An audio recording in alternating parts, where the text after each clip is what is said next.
ভিডিওটা ছিল জামাই ষষ্ঠীর পরের দিন। সবাই যেহেতু জামাই ষষ্ঠীতে চলে গেছে, বাট আমরা যারা যেতে পারিনি, আমরা বলতে কয়েকটা আমাদের এই বাড়ির লোক, আমি, মা, মামিরা, বৌদিরা, যারা যারা যায়নি, আমরা সবাই মিলে ঠিক করলাম যে একটু বাইরে ঘুরতে যাবো, সবাই আনন্দ করবে, আমরা ঘরে বসে থাকবো, তাই তো হয় না।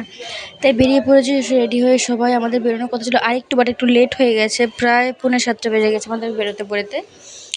আগে চলে গেছিলাম পার্কে। এই পার্কটা বহু বছর আগে বলতে আমার বিয়ের আগে লাস্ট গেছিলাম 3 বছর আগে। তখন পার্কটা একদমই অন্যরকম ছিল, একদমই। এখন তো আমি চিনতেই পারছিলাম না কত কিছু পাল্টে গেছে এই 3 বছরে। এখন না একটু জঙ্গল জঙ্গল লাগছে আমার পার্কটা। আগে খুব সুন্দর ছিল, মানে যে ছোটো ছোটো ঝাউ গাছ ছিল, আরও যেগুলো গাছগুলো রয়েছে না, সেগুলো অনেকটা বড় হয়ে গেছে। কি যেন আমি জানি না, ওরা কি মেনটেন করেনি তাই জন্য, নাকি ওরা ইচ্ছে করে বড় করেছে গাছ তাই জন্য জানি না। বাট এই জায়গাগুলো খুব সুন্দর, এই সিটিং এরিয়াগুলো সুন্দর সাজিয়েছে, এইটা বেশ ভালো করেছে, এই এরিয়াটা খুব সুন্দর করেছে। আর এই মূর্তিটাও ছিল না, মূর্তিটা আমার বেশ ভালো লেগেছে। আর এই যে ঝাউ গাছগুলো সব চারিচারি, এটাও একটা মানে বাইরের এন্ট্রান্স বলা যায়, এক্সিটও হয়, এন্ট্রান্সও দেয়, সবই হয়।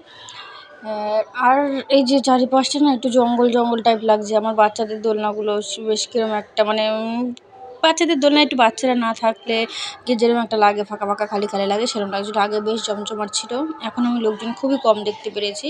আমার খুব একটা বেশি ভালো লাগেনি, আবার খুব খারাপও লাগেনি, তার কারণ কিছুটা আপগ্রেড হয়েছে জায়গাটা, আবার কিছুটা ডিগ্রেড হয়েছে। তো এখান থেকে অনেকটা টাইমে থাকার পর, মানে প্রায় রাতেই হয়ে গেছে, তোমরা দেখতেই পাচ্ছ। টাইমটা ঠিক বলতে পারবো না, তবে 7:30 মতন বা 8:45 মতন বেজে গেছিলো। আর এখানে যে লাল লাইটিংটা হচ্ছে, এখানে মেবি কোনো শ্যুট চলছিল, ফটোশ্যুট চলছিল। ওদের মা আর একটা বাচ্চা মেয়ে ছিল, তাদের টুইনিং চলছিল। এই যে আমরা বেরিয়ে যাব, আস্তে আস্তে বেরোনোর দিকে এগোচ্ছি। ওখান দিয়ে বেরিয়ে খাওয়া দাওয়া, অবভিয়াসলি ওটা না চললে জামাই ষষ্ঠীর পূর্ণ হতো না, মানে জামাই ষষ্ঠী না, বাট আমাদের এটাই জামাই ষষ্ঠীর ঘোরা খাওয়া দাওয়া। দিয়ে ঢুকলাম। এই জায়গাটা খুব সুন্দর, একদমই নদীর সাইডে, নদীর ধারে। আমি ভাবছিলাম যে কী করে ওরা করলো, নদীর একদমই নদীর সাথে, মানে সাইডেই যে লম্বা ইয়েটা দেখা যাচ্ছে তার সাইডেই নদীটা সাজিয়েছে, খুব সুন্দর লাইটিং ফাইটিং করে সাজিয়েছে, ভালোই লাগছিলো বেশ ঢুকে। জায়গাটা আমি আগেই শুনেছিলাম যে এখানে একটা নতুন রেস্টুরেন্ট হয়েছে, তারপর থেকেই যাওয়ার ইচ্ছে ছিল, বাট সেরকমভাবে কোনো অকেশন ছিল না, যেতে পারিনি। তো এখন অকেশনও আছে আর হাতে টাইমও আছে, তো ভাবলাম যাওয়া যাক। দেখতে পেলে আগে যে যার যার মতো লাস্সি আর চা নিয়ে নিয়েছে। চাটা মানে বাড়ির নর্মাল চায়ের মতো লেগেছে। তারপর তো অর্ডার নুডলস, ওটা মাস্ট। আমার খুব ভাল লাগে চাউমিন, নুডলস যাই বলো, আমার খুব ভালো লাগে। আমি যখন রেস্টুরেন্টে গেলে খাই, ট্রাই অ্যাটলিস্ট করি যে কীরকম হলো। তারপর ছিল চিকেন ললিপপ, আর সবার পাতায় যে এখানে দেওয়া হয়েছে চিকেন ললিপপ, সবাই সেমই নিয়েছি আমরা, কেউ আর আলাদা ওই সব ঝামেলা করতে যাইনি। তারপর খাওয়ার মাঝখানে অনেকটা টাইম বসে থাকতে হয়েছিলো, নেক্সট অর্ডারের জন্য অনেকটা টাইম লেগে গেছিলো। তারও একটা কারণ আছে, এখানে ঝড় উঠে চলে এসেছিলো, ঝড়ে ছাতা টাতা সব উল্টে যাচ্ছিলো।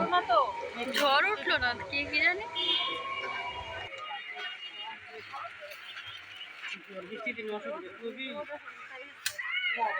এমা সব উল্টে গেছে।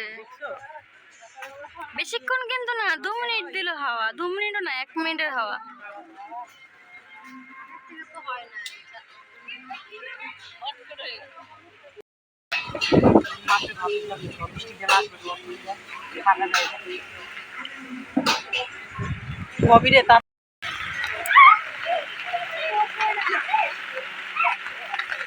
ছাতাও তো আনিনি গো, কেউ বাড়ি যাওয়া কি করে, এই জায়গায় বসে থাকবো তখন বৃষ্টি না কমে। এই যে যেখানে বসছে সেখানে আর লোক তো হবে না, বৃষ্টি হচ্ছে না। মজা হয়েছিলাম, এখন আমরা আলাদা, বড় তার মধ্যে বড় ছাতা। লাস্ট অর্ডারটার জন্য আমাদের অনেকক্ষণ ওয়েট করতে হয়েছে, আর আমরা ভেবেছি ভালো হয়েছে, কারণ বৃষ্টির মধ্যে কোথায় যাবো আমরা বুঝতে পারছিলাম না। যারা সার্ভ করছিলো তাদের দিতে একটু কষ্ট হয়েছিলো, বুঝতে পারছি বৃষ্টির মধ্যে। ও তো একবার ওর হাতে থেকে খাবার পড়ে যেতে নিয়েছিল, তাও ও যেভাবেই হোক ম্যানেজ করে দিয়ে দিয়েছে। দেখতেই পারবে ও কীভাবে আসছে। আর ঝড় সবার ওদিকের প্লেটসগুলোও নোংরা হয়ে গেছিলো, তো ওগুলো চেঞ্জ করে আবার নতুন প্লেট দিতে হয়েছে। এই নান আর চিলি চিকেনের জন্য আমরা অনেকক্ষণ ওয়েট করেছিলাম। সবার খাওয়া দাওয়া প্রায় শেষের দিকে।